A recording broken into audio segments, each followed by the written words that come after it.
नमस्कार. सखी सह्याद्रीच्या आजच्या भागात मी पूनम आपल्या सगळ्यांचं मनापासून स्वागत करते. सखी, असं म्हणतात की पैशानं आपण सारी सुख आपल्या पायाशी लोळवू शकतो, पण शारीरिक स्वास्थ्य मात्र आपल्यालाच कमवावं लागतं.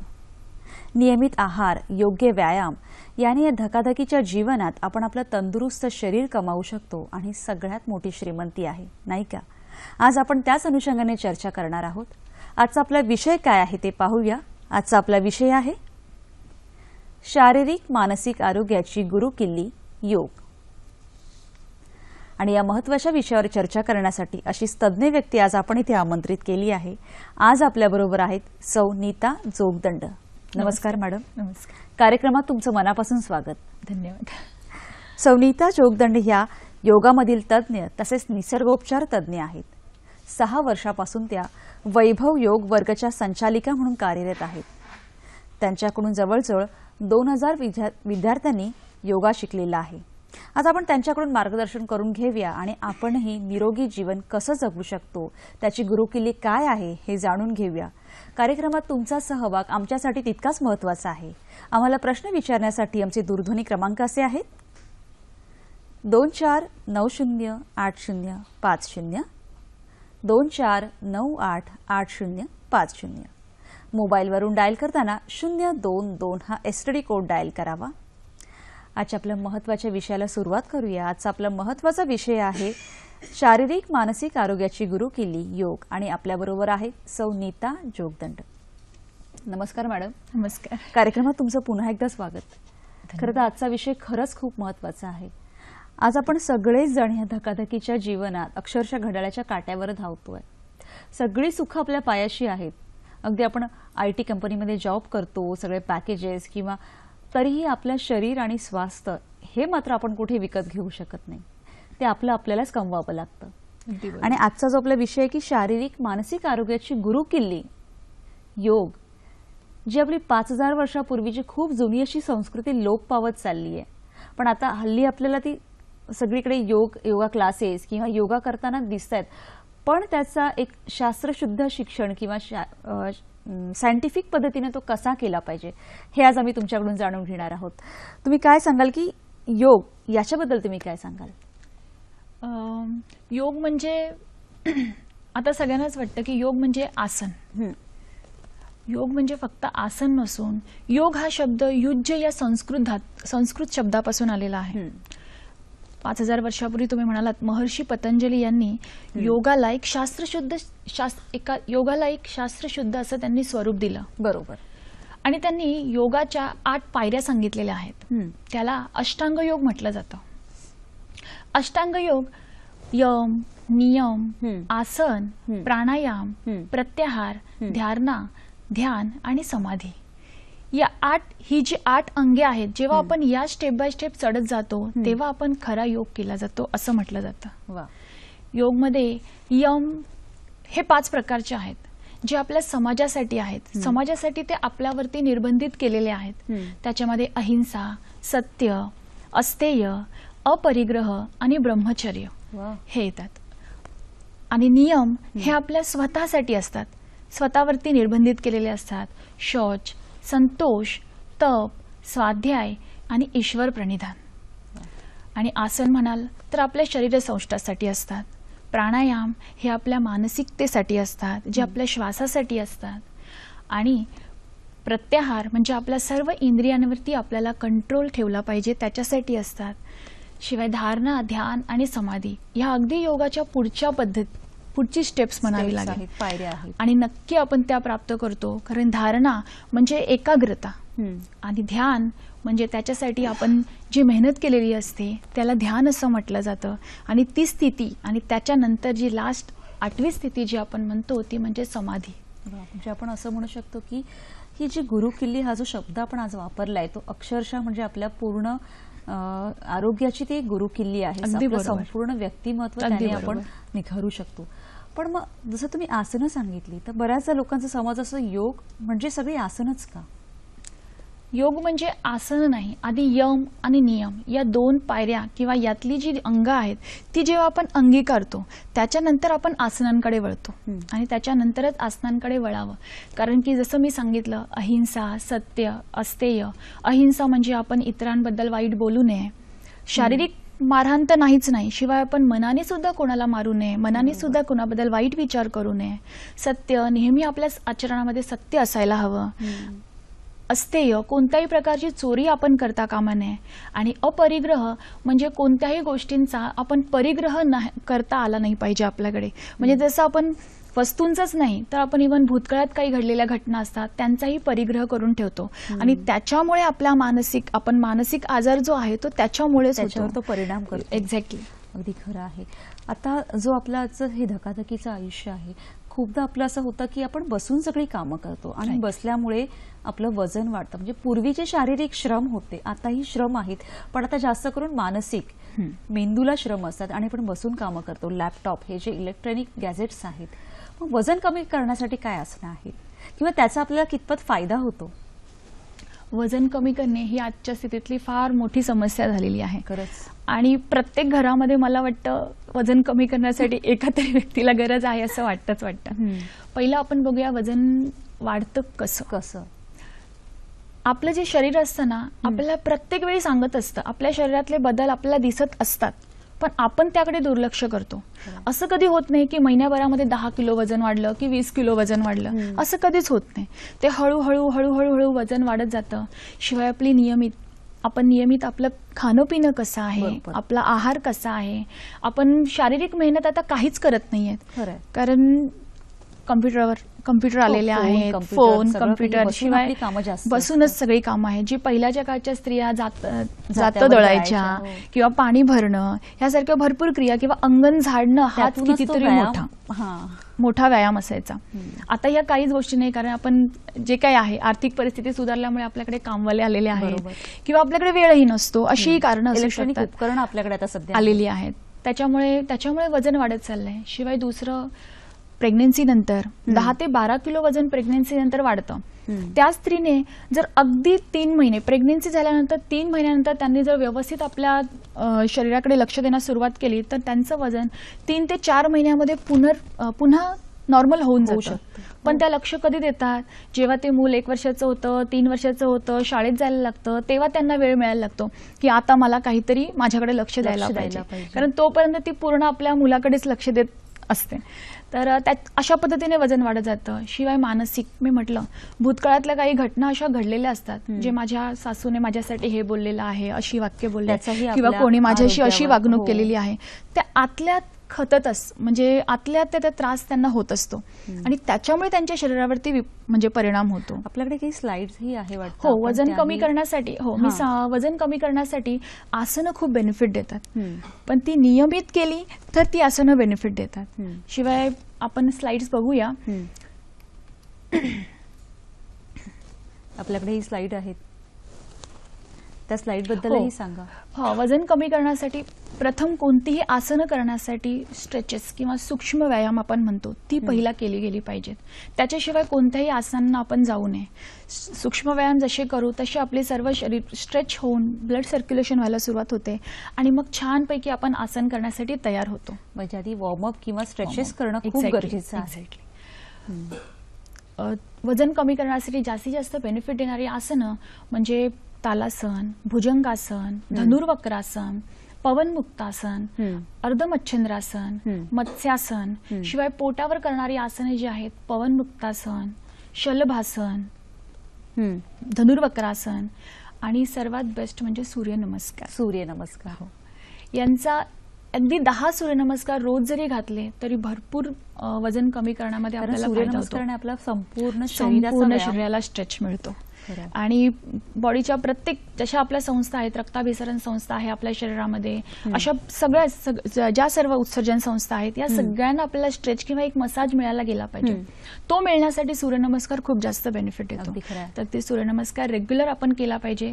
त्याच्या जोडीला निसर्गोपचार पद्धतीमध्ये मी एक सांगेल वजन कमी करण्यासाठी, जर तुम्ही नियमितपणे गरम पाणी, नॉर्मल गरम पाणी दिवसभर पिलं तर 1 महिन्यामध्ये साधारण 1 ते 2 किलो वजन हमखास काही त्रास न होता कमी होतच म्हणजे होतं. मला असं वाटतं हा अतिशय खूप चांगला असा एक उपचार आहे असं आपण म्हणू शकतो. आपला एक फोन घेऊया आपण. रवींद्र कुडाळकर आपल्याशी बोलतायत. नमस्कार. नमस्कार. माझे 3 प्रश्न आहेत. मी रवींद्र कुडाळकर बोलतोय पुण्याहून. पहिला प्रश्न मला असं विचारायचं आहे की सकाळी योगासनं करताना समजा एखाद्याला चालण्याच्या व्यायामाची सुद्धा सवय आहे, तर चालण्याचा व्यायाम योगासनांच्या आधी करावा की नंतर करावा? दुसरा प्रश्न खाण्यापिण्याबद्दल आहे ऍक्च्युली, की योगासनं करण्याआधी चहा पाणी नाश्ता काही घ्यावा की नंतर लगेच घेतला तर चालतो का? आणि तिसरं असं की योगासनं करताना आपली एनर्जी, आपला उत्साह, आपला स्टॅमिना टिकवण्यासाठी काही टिप्स तुम्ही द्याल का? धन्यवाद. बरं, धन्यवाद रवींद्रजी. आपली योगासनं करण्यासाठी एनर्जी टिप्स त्या तर आम्ही मध्ये मध्ये देणारच आहोत, त्याच्यासाठी संपूर्ण कार्यक्रम तुम्हाला बघावा लागेल. पण जो त्यांचा सुरुवातीचा प्रश्न होता की चालण्याचा व्यायाम हा योगा करण्याच्या आधी करावा की नंतर करावा? आधी. नेहमी चालण्याचा व्यायाम सकाळी उठल्यानंतर तुम्ही चालणं हा खूप सुंदर व्यायाम आहे आणि तो नियमितपणे 20 ते 30 मिनिटं जर तुम्ही नेहमी करत असाल तर तो वेळ वाढवत वाढवत तुम्ही 45 मिनिट पर्यंत वॉकिंग करू शकता. पण असं नाहीये की आज योगासनं करायची आहेत आणि आता वॉकिंगही सुरू करायचं आहे म्हणून तुम्ही पहिल्याच दिवशी 1 तास, सव्वा तास किंवा असं चालणार. आजकालच्या ह्या धकाधकीच्या याच्यामध्ये वेळेची थोडी कमतरता असते, मग त्याच्यामुळे अगदी 20 ते 30 मिनिटं चालल्या 30 मिनिटाचा वॉक, पण तो दबदबून घाम येणारा वॉक, कानात काही गाणी न ऐकता इतरांशी गप्पा मारताना असा वॉक करू नये. जो वॉक करावा तो स्वतःसाठी. मी पावलं टाकतोय त्याच्या जोडीला माझ्या पूर्ण शरीराकडे माझं लक्ष असलं पाहिजे, अशा पद्धतीने वॉक करावा. आणि वॉक करून आल्यानंतर थोडासा 15-20 मिनिटं रेस्ट केल्यानंतर तुम्ही आसनं करू शकता, योगासनं करू शकता. आणि जो त्यांचा दुसरा प्रश्न होता की खाण्यापिण्याचा, असं तो गॅप 1-4 तासाचा मेंटेन करणं, त्याविषयी काय सांग? बरोबर आहे. सकाळचा नाश्ता योगासनं केल्यानंतर साधारण अर्धा ते पाऊण तासानंतरच नाश्ता करावा. आणि योगासनं करा, आणि जर तुम्ही सकाळी तुम्हाला वेळ नसेल, तुम्ही संध्याकाळी किंवा दुसऱ्या वेळात करत असाल तर किमान 4 ते 5 तासाचं अंतर आपल्या खाण्यामध्ये आणि योगासनं करण्यामध्ये असणं गरजेचं आहे. आपला एक पुढचा फोन घेऊया. भारत वावळ आपल्याशी बोलतात डोंबिवलीवरून. नमस्कार. नमस्कार भारतजी, बोला. हॅलो, नमस्कार मॅडम. आपण आजकाल पाहतो की मुंबईसारख्या अतिशय व्यस्त व धावपळीच्या शहरामध्ये हे आपलं मानसिक संतुलन शरीर ठेवणं अतिशय कठीण झालेलं असतं. कारण मनुष्य सकाळी 8 वाजता घरात निघतो, रात्री 11 वाजता घरी पोहोचतो. तर ह्या अशा मानसिक संतुलन ठीक राहण्याकरता आपला योगा किंवा ध्यानधारणा याचा कितपत उपयोग होऊ शकतो? आणि नुकतेच आपण जे टीव्ही स्क्रीनवर जे चित्र दाखवली योगासनाची, तर ही प्रशिक्षकाकडून शिकणं कितपत योग्य आहे? धन्यवाद. बरं, धन्यवाद भारतजी. खूपच छान प्रश्न तुम्ही विचारले आहेत. काय सांगाल मॅडम त्यांना? अगदी बरोबर त्यांनी सांगितलं. आज इच्छा झाली म्हणून आपण योगासनं करणं किंवा ही सुरुवात कधी करू नये. प्रशिक्षक, योग शिक्षकाकडूनच ती शिकून घ्यावीत. 1, 2, 3 महिन्याचे एक प्रॉपर शिकून घेतल्यानंतर तुम्ही ती घरी करू शकतात.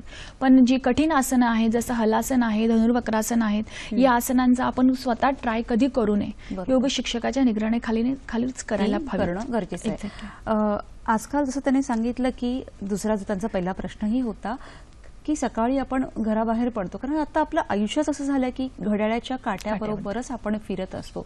सकाळी जे बाहेर पडतो ते आपण रात्री घरी येतो, तो वेळेची कमतरता असते. पण मला असं वाटतं असे काही जे व्यायाम प्रकार आहेत की जे आपण ऑफिसमध्ये सुद्धा करू शकतो, ते तर तुम्ही मध्ये मध्ये सांगाच. पण आजच्या काळात जो एक प्रचलित आजार आहे की डिप्रेशन, निद्रानाश, जरा काही झालं, जरा नेगेटिव्ह वेव्स आले की आम्ही डिप्रेशनमध्ये जातो, त्यासाठी काय सांगाल?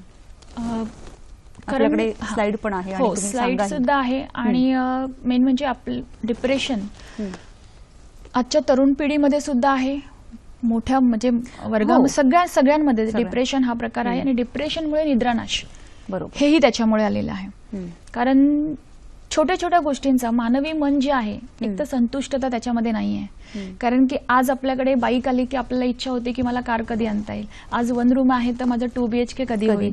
ह्या ज्या अपेक्षा त्यांच्या आहेत, जेवढ्या त्या अपेक्षा बाळगतात त्याच्यामुळे त्यांना त्रास होतो. आणि त्या अपेक्षा पूर्ण नाही झाल्या की नक्की दुःख होतं आपल्याला. शिवाय अपेक्षा आपल्या इतरांकडूनही असतात की नाही माझं यांनी ऐकलं पाहिजे, माझं घरच्यांनी सर्वांनी ऐकूनच सगळ्या गोष्टी केल्या पाहिजे, पण ते शक्य नसतं. कारण की प्रत्येकाला व्यक्ती स्वातंत्र्य आहे, प्रत्येक व्यक्ती आपापल्या पद्धतीने जगण्याचा प्रयत्न करत असतं. पण आपल्याला वाटतं आपल्याकडे दुर्लक्ष केलं जाते की काय. जसे आपण छोट्या छोट्या गोष्टी ज्या असतात त्या आपल्या उगाच आपण आपल्या मेंदूवर लादत राहतो, असतो म्हणू शकतो. म्हणून. पण मग त्याच्यासाठी डिप्रेशन किंवा निद्रानाश यासाठी ही जी आसनं आहेत, ही यासाठी आसनही आहेत आणि आसनांबरोबर ती प्राणायाम खूप जास्त बेनिफिट देतात. आणि प्राणायाम आणि ध्यान मेडिटेशन आपण म्हणू त्याला, किंवा ओंकाराचा जप त्यांनी केला पाहिजे. आणि प्राणायाम चांगल्या पद्धतीने जर केले, प्राणायामचा असर जो आहे तो मानसिकरित्या खूप फायदा देतो आपल्याला, त्याचा मेंदूवर खूप चांगला परिणाम होतो. प्राणायामामध्ये सिंपल अनुलोम विलोम तर आहेच आहे, त्याच्याबरोबर सूर्यभेदन आणि चंद्रभेदन. प्राणायामाची सुरुवात करताना नेहमी सूर्यभेदन प्राणायाम आणि चंद्रभेदन प्राणायामाने केली पाहिजे. की उजवे नागपुडी आपली सूर्यभेदन आणि डावी नागपुडी जी आहे ती चंद्रभेदन.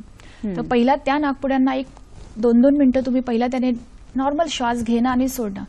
अच्छा, प्राणायाम करताना आपण हेही लक्षात दिलं पाहिजे की बस मी बसलेलो आहे टेबलावरती आणि बस डोळे उघडे आहेत आणि श्वास घेतोय सोडतोय, किंवा मी बसमध्ये जातोय आणि श्वास घेतोय, असं काही न करता प्राणायाम करण्यासाठी नेहमी शांततेची जागा हवी.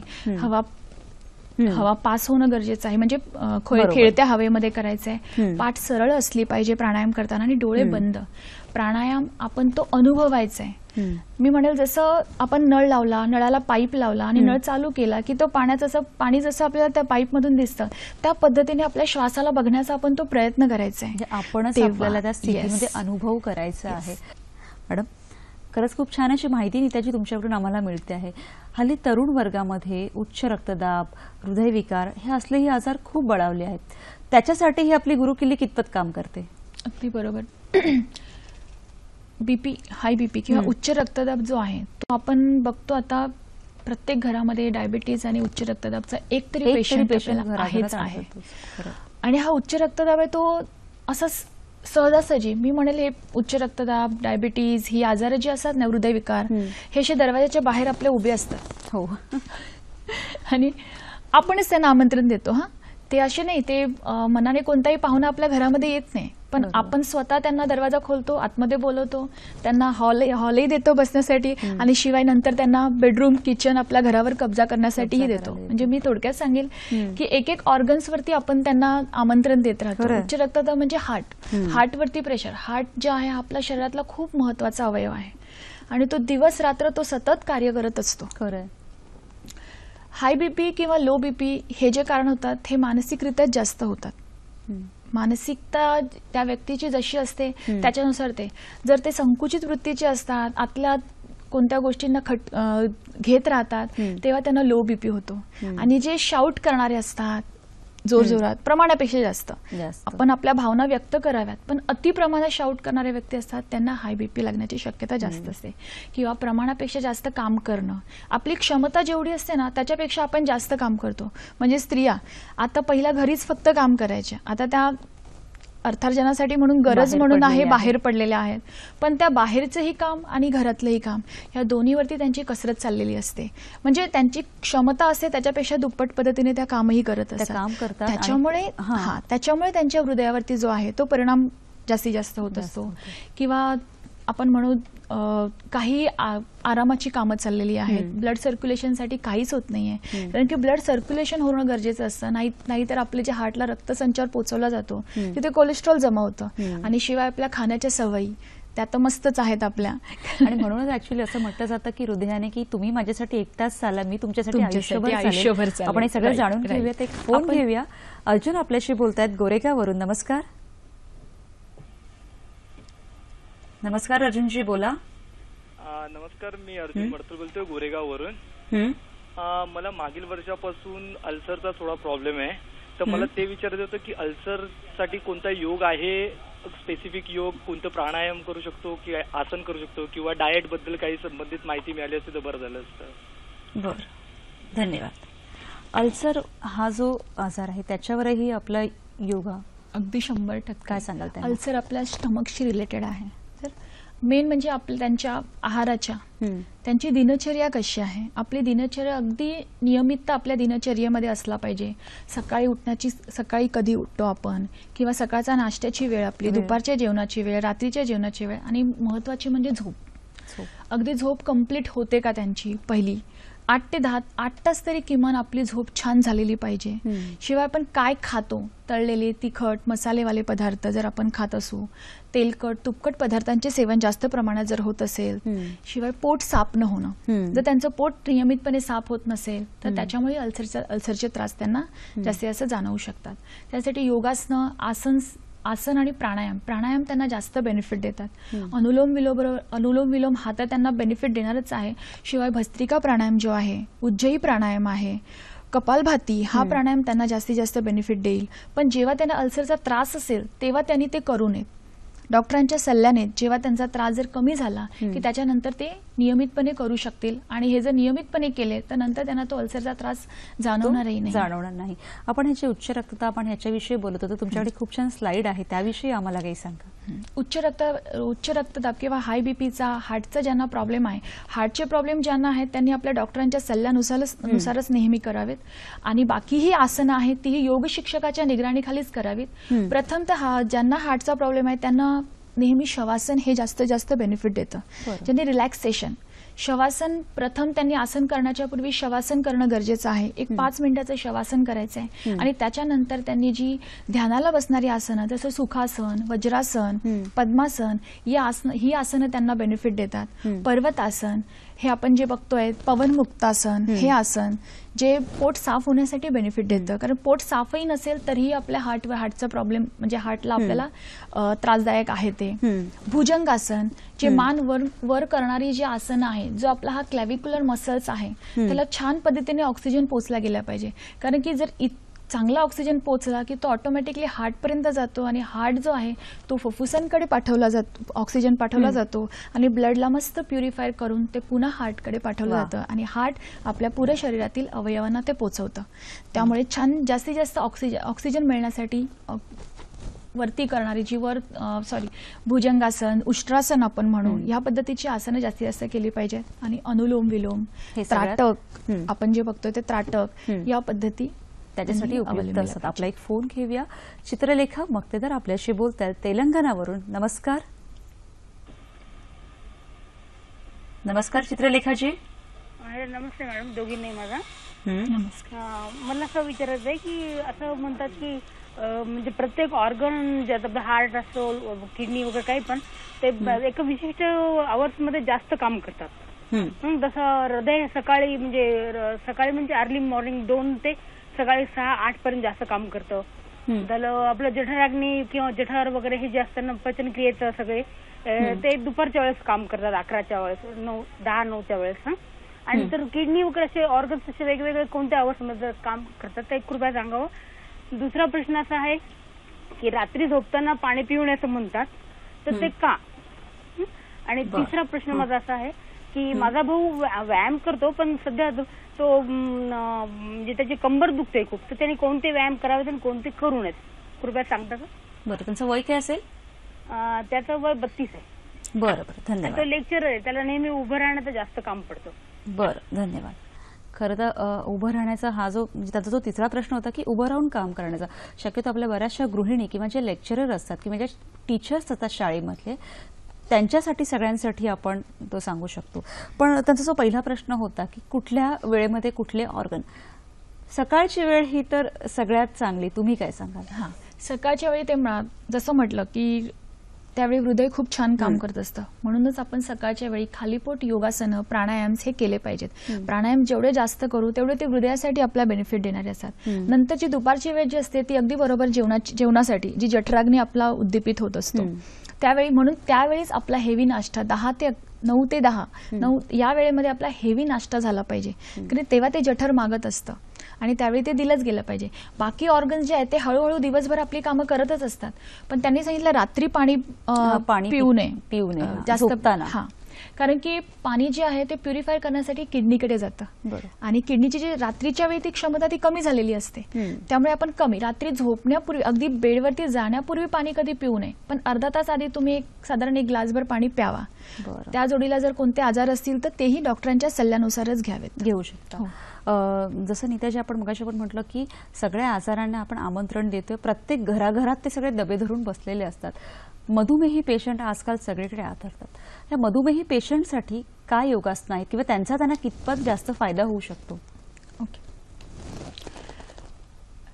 मधुमेही पेशंट जे आहेत ते एकतर त्यांची दिनचर्या चुकीची असते. मेन म्हणजे ते त्यांचं सकाळी उठणं, काहीही वॉकला न जाणं, काहीही आणि खाण्याच्या सवयी, आहार हा सर्वात इम्पॉर्टंट आहे त्यांचा. तो आहार जर त्यांनी व्यवस्थित नाही केला की तोच इफेक्ट आपल्या शरीरावरती करतोय. आणि खाण्याच्या वेळा त्यांच्या, सकाळचा नाश्ता, दुपारच्या वेळी जेवण, संध्याकाळच्या वेळी 4 ते 5च्या वेळेत नाश्ता करावा, संध्याकाळच्या वेळेत जेवण. म्हणजे 2 वेळा भरपूर खाण्यापेक्षा जर त्यांनी तेच जेवण 4 वेळा जर केलं तर जास्तीत जास्त त्यांना फायदेमंद असतं. आणि मधुमेही पेशंट जे असतात ना, मी खरंच मधुमेह डायबिटीजवरती मी हे सांगू शकते तुम्हाला की डायबिटीज हा असा पाहुणा आहे ना की तो आला एकदा ना की लिव्हर, किडनी, पॅनक्रिया या सगळ्या अवयवांवरती कब्जा करण्याचा प्रयत्न करत असतो. आता डायबिटीस लागलाच आहे तर त्याला कसं कंट्रोलमध्ये ठेवायचं, त्याच्यासाठी नियमितपणे वॉकिंग, 30 मिनिटाचं वॉकिंग त्यांचं कंपल्सरी झालंच पाहिजे. शिवाय त्याच्याबरोबर आसनं आपण आणलेली आहेत त्यांना दाखवायला. ती आसनं त्यांनी जर नियमित केली तर तो कंट्रोलमध्ये राहील. आणि ज्यांना नाही लागलेला आहे त्यांनी जर आतापासूनच सुरुवात केली तर त्यांना पुढे त्याला तोंड देण्याची गरजच लागणार नाही. त्या आसनांविषयी आपण बोलूया. इथे एक फोन घेऊया. अन्नू राय आपल्याशी बोलतायत मीरा रोडवरून. नमस्कार. हेलो, बोला. हाँ नमस्ते मैडम. पूछिए अपना. मैडम, हाँ बोला. मैडम मेरा क्वेश्चन है, लेडीज के अंदर जो ऑस्टियोपोरोसिस हो जा रही है कैल्शियम की कमी की वजह से, उसका कोई उपाय है क्या योगा के द्वारा? बरं, धन्यवाद. जो अनुजीने प्रश्न विचारला होता की कॅल्शियमची कमी होते किंवा त्यासाठी काय करू शकतो.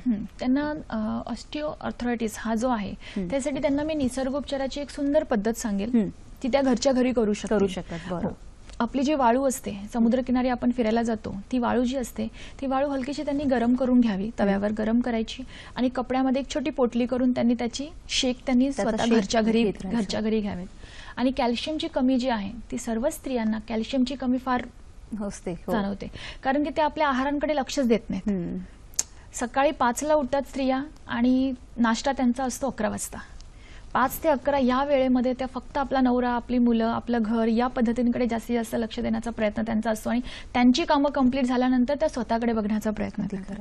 तर जे आहे कॅल्शियमची कमी जी आहे त्याच्यासाठी स्त्रियांसाठी मी पहिलं सांगेल की त्यांनी सकाळी रोज उठल्या उठल्या ब्रश केल्यानंतर प्रथम त्यांनी मेथी रात्री झोपताना एक 4 ते 5 दाणे मेथी 1 ग्लास पाण्यामध्ये भिजवून ठेवायची आणि सकाळी उठल्यावरती पहिला ती प्यायची. बरं. ही त्यांना खूप बेनिफिट देईल. दुसरी त्याच्यानंतर त्यांचा एक छोटासा नाश्ता जो त्या मुलांचा डबा करता करता किंवा चालता उठता बसता खाऊ शकतील. 2 खजूर, 2 बदाम आणि 1 अक्रोड. कॅल्शियमसाठी खरंच खूप छान, खूप बेनिफिट. आणि नाचणीचं सेवन जे आहे ना ते जेवणामध्ये आपल्या रोजच्या आलंच पाहिजे. 1 चमचा नाचणी जर त्यांनी रोजच्या जेवणामध्ये आणली तर त्यांना खूप ती फायदा देईल. आता स्त्रियांचा नेहमी प्रश्न असतो 1 चमचा रोज नाचणीचं काय बनवायचं किंवा काय हा प्रश्न. त्यासाठी सिंपल मध्ये आपण नॉर्मली आपल्या दिवसाच्या 2-2 पोळ्या जरी म्हटलं तरी 5 पोळ्या स्त्रिया खातात.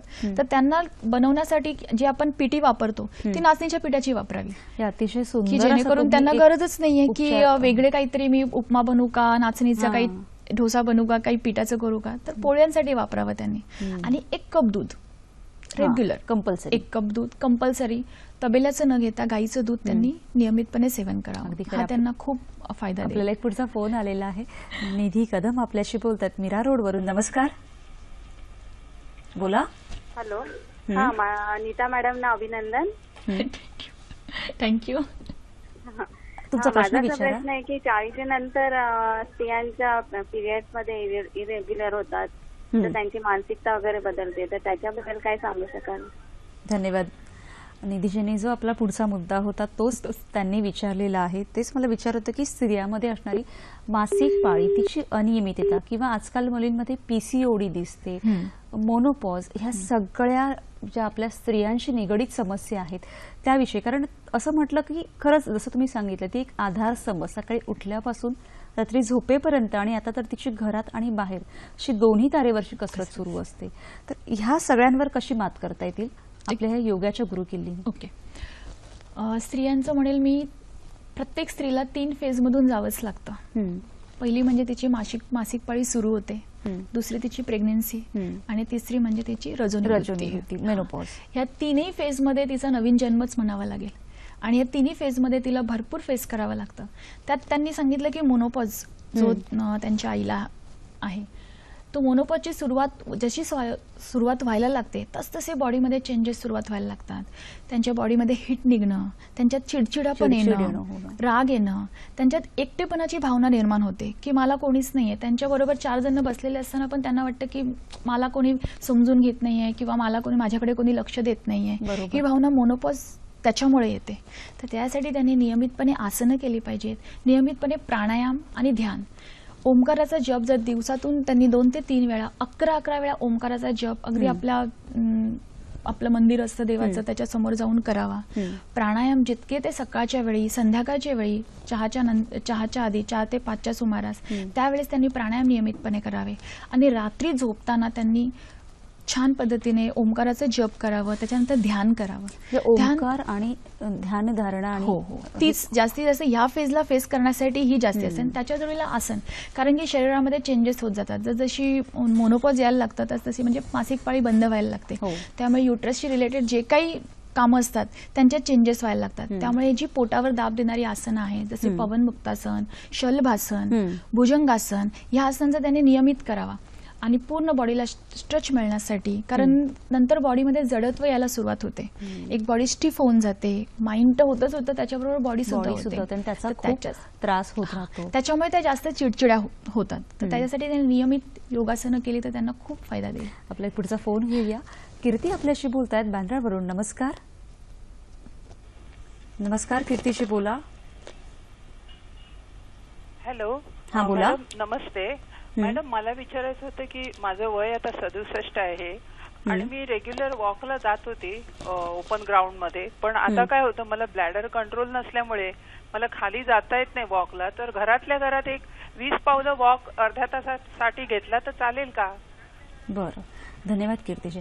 खूप छान असा प्रश्न त्यांनी विचारलाय. कारण की मला असं म्हणायचं की जे 67 त्यांचं वय आहे, पण आपल्या ज्या काही सखी, ज्या काही महिला त्या वयाच्या आहेत आणि ज्यांना असा प्रॉब्लेम असेल आणि बहुतेकदा होतो किंवा लिफ्ट नसल्यामुळे किंवा दादर उतरता येत नाही, त्यावेळी ते घरी वॉक घेऊ शकतात का?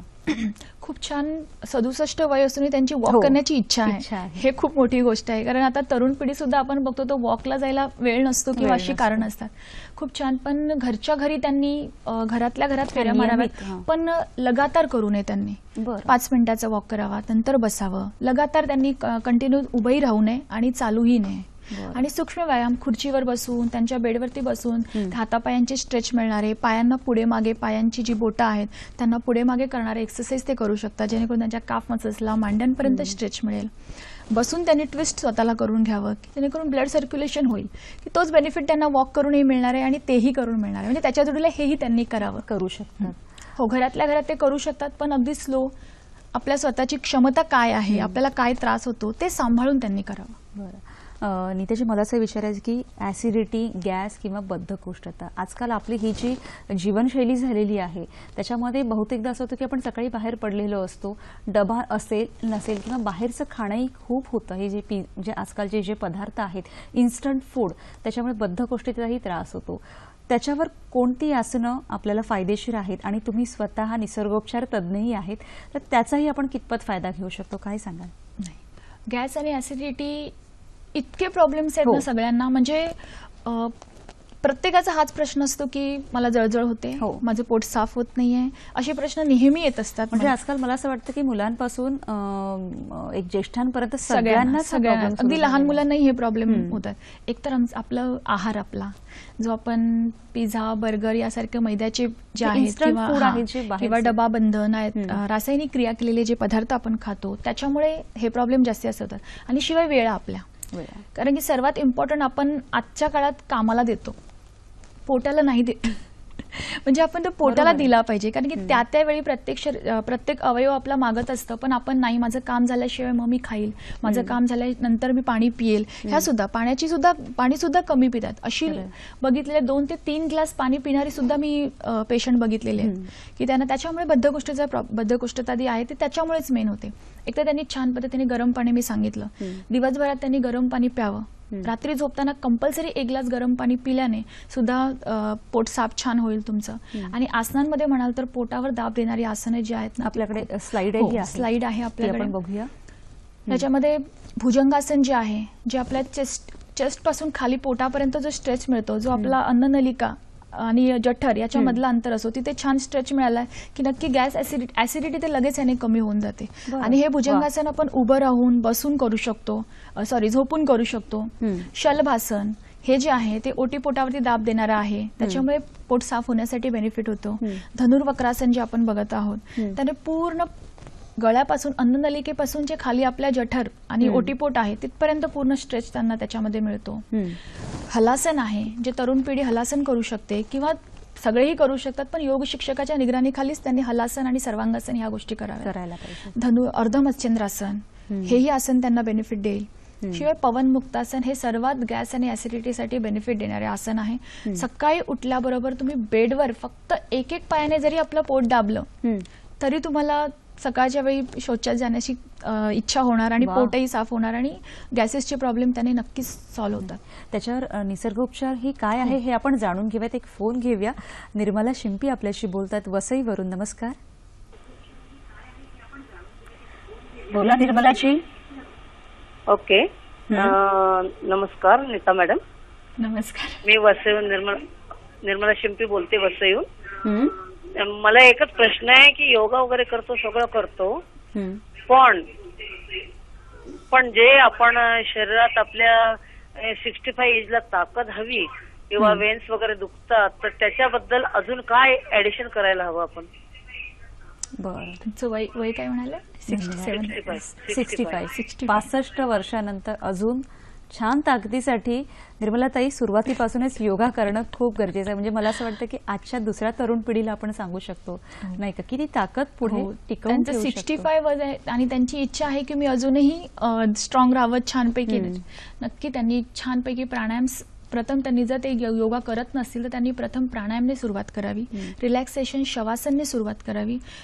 ह्या गोष्टींनी सुरुवात झाल्यानंतर हळूहळू त्यांनी सिंपल आसन पहिला करावे. जर ते योगा करत नसतील तर, आधी करत असतील तर त्यांनी त्यांच्या योग शिक्षकाला विचारून त्या सगळ्या गोष्टी करू शकतात.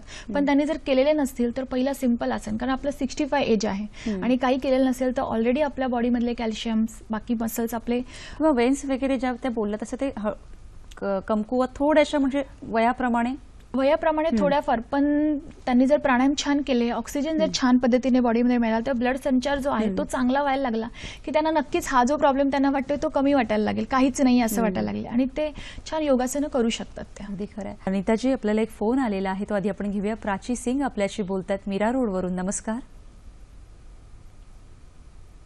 प्राचीजी, बोला. हॅलो. हॅलो. हा बोला. मी प्राची सिंग बोलते मीरा रोड वरून. माझा एक प्रश्न होता. हॅलो. हा बोला, तुमचा प्रश्न विचारा. माझा एक प्रश्न होता. प्राचीजी, टीव्ही संचाचा आवाज कमी करा आणि तुमचा प्रश्न सलग विचारा. हा, माझा हे प्रश्न आहे की मी प्रेग्नेंट आहे, 9 मंथ चालू आहे माझं, तर मी काय योगा करू शकते त्याच्यासाठी? बरं, धन्यवाद. जसं आपला पुढे आपण घेणार होतो की गरोदरपणात करावयाचे आसन, आणि जसं त्यांनी सांगितलं की 9वा महिना चालू आहे, तर ते काही आसनं करू शकतात का 9व्या महिन्यात? प्रेग्नन्सीमध्ये आपण 4थ्या महिन्यापासून आसनं सुरू करू शकतो. जर तुम्ही 4थ्या महिन्यापासून जर आसनं करत असाल तर तुम्ही 9व्या महिन्यामध्ये ती रिस्क घेऊ शकतात. पण जर तुम्ही काहीच केलेलं नसेल तर 9व्या महिन्यामध्ये खूप छान पद्धतीने तुम्ही 2 वेळा 1-1 तास वॉकिंग करा पहिलं. बरं, ते जास्त तुम्हाला बेनिफिट देईल. आणि जेही आसन कराल, एक 2-3च आसन आहेत त्यांना, किंवा त्यांना नॉर्मल डिलिव्हरी होण्यासाठी म्हणून आसन आहेत, पण ती डॉक्टरांच्या सल्ल्यानेच त्यांनी करावीत. बरोबर, मी हा सल्ला देईन. हो, रिस्क आपण नाही, पण 4थ्या महिन्यापासून जर त्यांनी रेग्युलर सुरू केले असतं तर नक्कीच यष्टिकासन सारखी जी पाठीला बॅकपेन जो होतो, प्रेग्नन्सीमध्ये बॅकपेन जास्तीत जास्त होतो कारण की पोटाचा घेर पुढे यायला लागतो, त्याच्यासाठी ते यष्टिकासन आसन, त्यांना सेतुबंधासन, जी आपण बॅकपेन डॉक्टरांच्या सल्ल्यानुसारच ती आसनं करू शकतात. अदरवाईज अशी आसनं करू नये, रिस्क घेऊ नये. जसं ब्रेकला जाण्यापूर्वी आपण सांगणार होतो की स्त्रियांना कंबरदुखी आणि पाठदुखी हे जे महत्वाचे जे आजार होतात किंवा सतत चालू असतं, त्याच्यावर कोणती आसनं फायदेशीर आहेत? बॅकपेनसाठी मेन आपल्याकडे स्लाइड आहे आपल्याकडे. भुजंगासन हे खूप सुंदर आसन आहे. हे सर्वांसाठी, आणि मी अजून ते शॉर्टमध्ये सांगेल तुम्हाला की ते आपण उभं राहून सुद्धा भिंतीवरती पोट पाय चिटकावून उभं राहून तुम्ही हात दोन्ही साईडला करून सुद्धा मान मागे, म्हणजे आपण आपल्या कामाच्या जागेवर सुद्धा हे आसन करू शकतो. जे बॅक पेन साठी खूप हे फायदा देतं.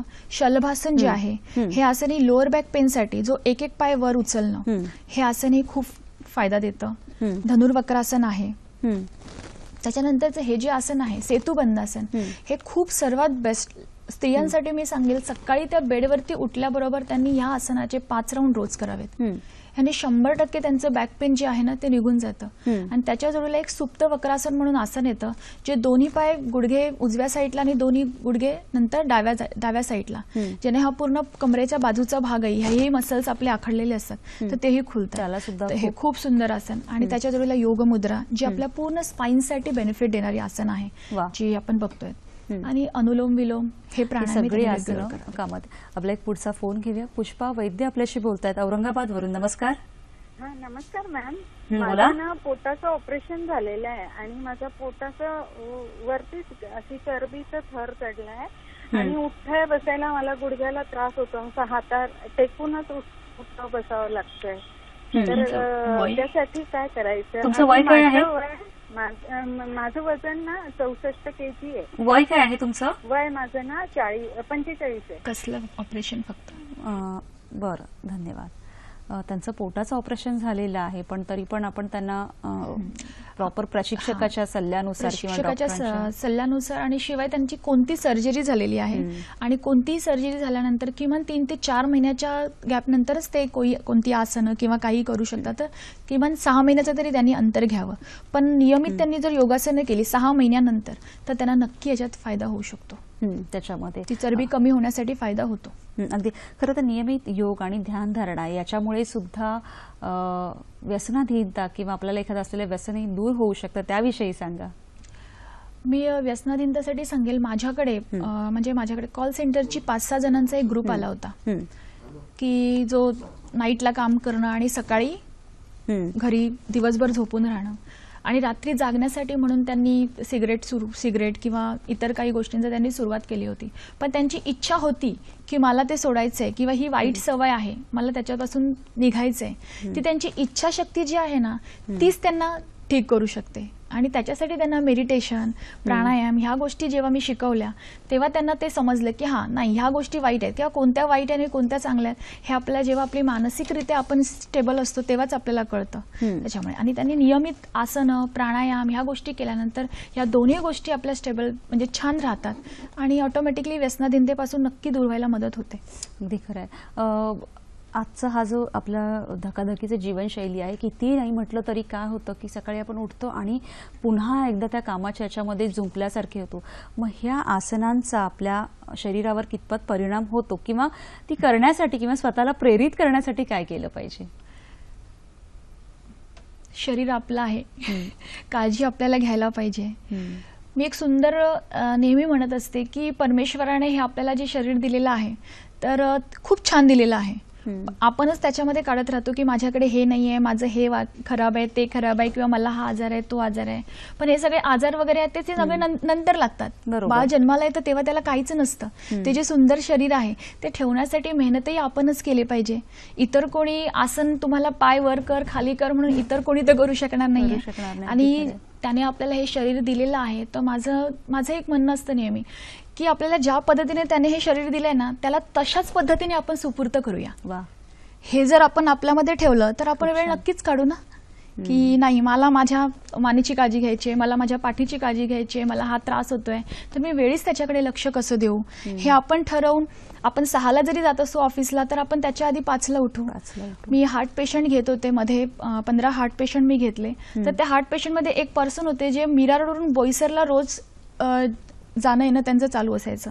ते पर्सन सकाळी 5 वाजता घर सोडायचे आणि जेव्हा ते मला भेटले त्यांना ज्या पद्धतीने मी सांगितलं की आपण कशी कोणत्या पद्धतीने आसनं करावीत, ते पर्सन 3:30ला सकाळी उठायला लागले.